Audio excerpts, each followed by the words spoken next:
That picture is me and my grandma. I was probably 10, 11.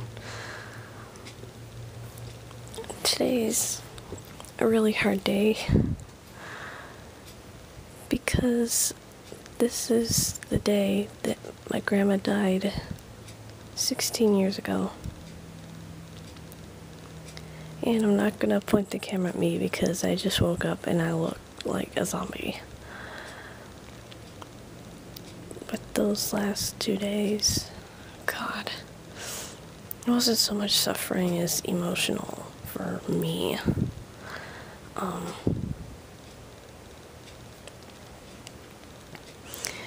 It was a Thursday in 1995 when she passed. So the Tuesday before that, the nurse and my mom were there taking care of her, and she'd been unresponsive for a couple days, just completely unresponsive.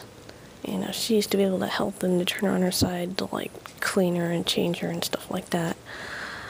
But then on Tuesday, all of a sudden, she woke up and she called my name. Just clear as day. And she had been, she had aphasia. She hadn't been able to talk clearly at all for quite some time. But then for her to all of a sudden open her eyes and go, "Sydney!" Like I just called her up on the phone or something. I don't know if she was dreaming about me or just needed me, but, it was in the afternoon. I was still in school, so as soon as school let out, my mom grabbed me and rushed me over there to her house. We didn't even go home and stop at home. We just went right to her house. And she was unresponsive again. She was kind of propped on, partly on her side, on the bed. The bed was flat. And she was wearing the pink nightgown that my mom got for her. Had kind of lace, long sleeves lace, kind of fleece material, because I remember I used to touch it all the time. I used to touch the sleeve when I would rub her arm. And the hospice nurse was in there, and I asked her, because my grandma was snoring really loud, because she was asleep because the medicine that she wasn't in a lot of pain, but we wanted to make sure, so she had medicine, like morphine or something. And I asked the nurse, because I wasn't sure if she was snoring or if it was something else. So I'm like, is this what's happening? Does this mean it's happening? And the nurse, she was like a nice Mexican lady, but she spoke really good English. And she was like, no, she wouldn't be snoring if that was the case. It would be down in her chest. And it wasn't in her chest. It didn't sound like she was trying to cough. She was just snoring. And so I asked the hospice nurse if I could please have some privacy with my grandma. Because deep down I knew that this was the last visit. I knew this was the goodbye. I could just tell just by looking at her. Because she didn't really look like my grandma anymore. Part of her face was sagging, and because she had a brain tumor, so I told the nurse to leave, and I didn't even move until the nurse walked out. I wish I could remember her name because she was so nice and so good. So I moved the blanket, and I touched my grandma's hand, and I remember it was this weird, dark color. Her fingers were this dark color. They weren't purple, they weren't blue, but they were this dark color. It was not normal, because my grandma, like me, she had fair skin. And so I picked up her hand and I rubbed it to try to make it warm. And I just said, "Hi, Grandma."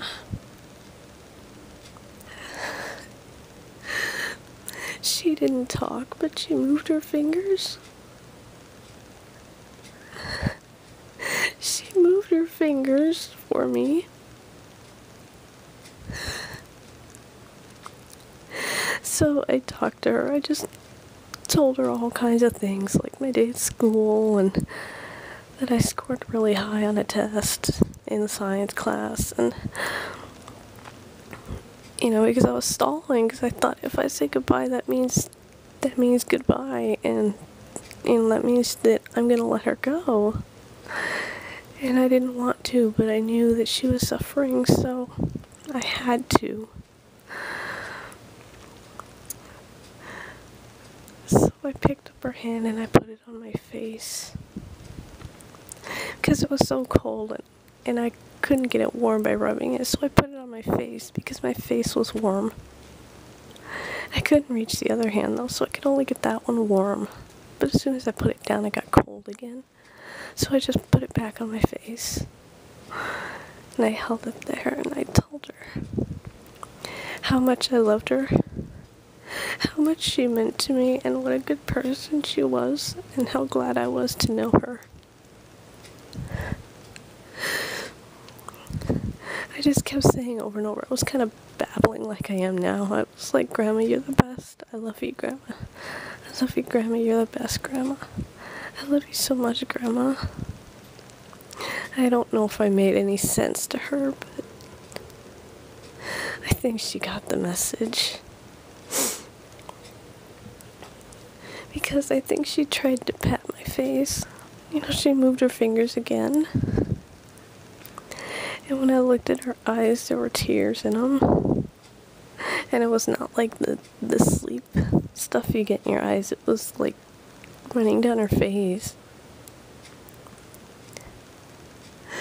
And I tried to sing to her, but I couldn't repeat the tune now because then I would really lose it.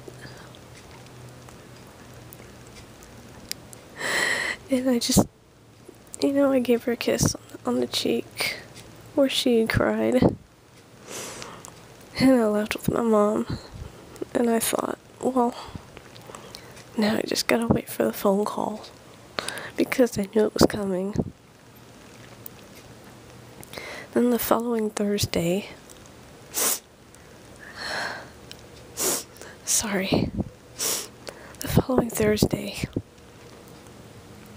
was the day that I got my class ring. With my ruby birthstone and the tiger inside the gem. And I was so excited about it. But that was also the day that she passed away. My dad had been going over there to stay there just to be able to help, to be able to help the hospice nurse and to help my grandpa. Because, my grandpa was pretty frail himself. There was no way he could have, helped turn her over if she needed it. But that day he came home. And at first I didn't think anything about it. I thought, well, maybe he's just coming home for dinner or something. So I was in my room watching the show Gargoyles. I remember that show. I think the episode was Upgrade. The one where the PAC team got their upgrades, and turned into like an animal and robotics and stuff like that. And anyway, my dad asked if he could see me. And so I went with him into his room, and he took out the Red Fraggle stuffed animal. Now, Red has been kind of the get-well Band-Aid stuffed animal in the family. She was with my mom when my mom was having all kinds of major surgery on her stomach, and, and she was with my grandma the whole time that she was sick, and my grandma was holding her when she died. And so my dad, he had Red behind his back, and he took her out, and he said, "Cindy, I'm sorry, but old Red's work ran out." And he started to cry. And I couldn't believe it. I'm like, wait, you mean she's gone? She's gone? Is she gone? And he's like, yeah. And he picked me up into the tightest hug I've ever been in my life. And I cried so hard all over his shirt.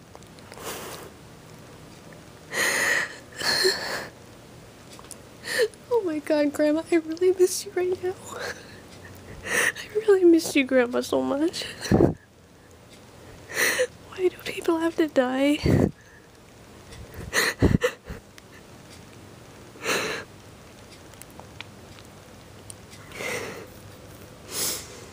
And also my kitty cutie pie, her anniversary is coming up. We had to put her down in 2004, but I won't go into that. But she must have heard me cry. She was all the way across the house and she came running in and she was meowing and rubbing on my legs until I reached down and pet her. You know, my dad and I, we sat down on the floor, or the bed, I don't remember. I think it was the bed. And she was up there with us. But she knew that cat was my baby, and she knew. She always knew when I was sad. She would always come to me if I was sad. And that was the most important. And we had my grandma cremated. That's what she wanted. She was cremated and she was buried at sea. So whenever I think about the ocean, I think about her. And my dad used to say, if you ever go by the ocean, say hi to your grandma and she'll hear you. Sorry. So yeah. I don't get to see the ocean much, so I just talk to her here. I just wish that I could call her on the phone sometimes, you know. I miss being able to hear her say, hi, sweetheart.